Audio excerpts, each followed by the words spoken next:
House Republicans now pressing for key information about the criminal case on Hunter Biden. But the U.S. Attorney David Weiss says he will not meet their deadline.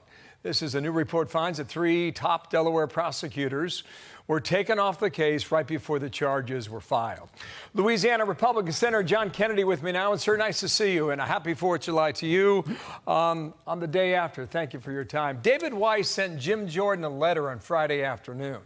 He pretty much denied all of the claims that are made against him, including this one.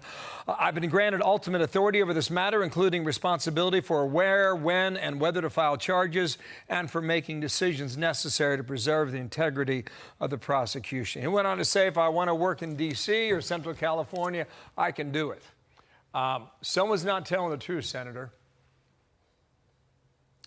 Well, Bill, I guess I'd make 2 points. Number one, it's almost always the cover-up and not the crime. And number two, I'm repeatedly amazed at how many smart people there are in Washington, D.C. who have no sense. Look, I don't know if Mr. Hunter Biden committed a crime. I sure don't know if President Biden committed a crime. We're trying to get the facts. But I do know this, and I think the American people can see it. The Washington managerial elite, the establishment, if you will, is working harder than an ugly stripper to cover up whatever happened.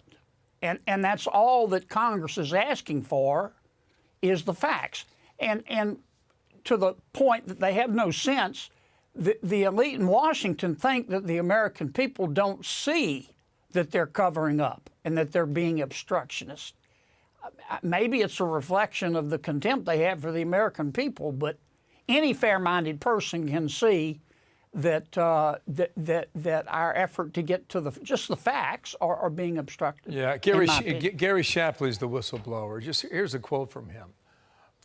He says, none of the 3 were involved in the underlying investigation during Gary's tenure, to my knowledge. What they're talking about are 3 prosecutors who apparently worked on Hunter Biden's case for 5 years, and then they were removed recently. What would explain why that would happen, or is that just a regular course in law?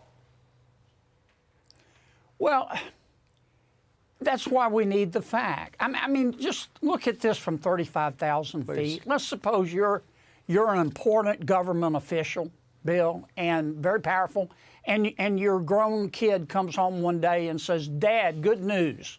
A bunch of Russian companies and Chinese companies and Romanian companies and Ukrainian companies have just hired me. They're giving me millions of dollars to give them advice about stuff I don't know anything about. Now, what are you going to do as a responsible government official? You're not going to say, don't tell me anything about it, but be sure and share some with your sister. You're going to try to find out what's going on.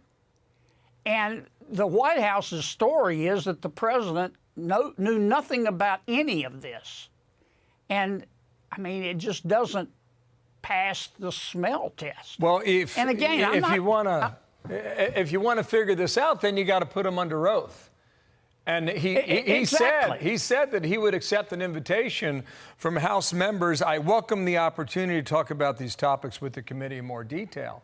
If that's the case, you bring him in, you swear him in, and you work for answers. But you also have to have the documents, and you have to have the emails, and you have to have the taped telephone conversations, and that's what the House is trying to get. I mean, it started with Hunter Biden's laptop. They tried to convince the American people that it wasn't real. And it was. And I think many people in the federal government knew almost from the inception that it was real. Senator, and so a lot of folks lied to the American people. Do you think there's obstruction here? It sure looks like it. Well, time will tell, and maybe we get that hearing on the Hill and find out together. Senator, thank you for your time. John Kennedy, thanks. Thank you, Bill.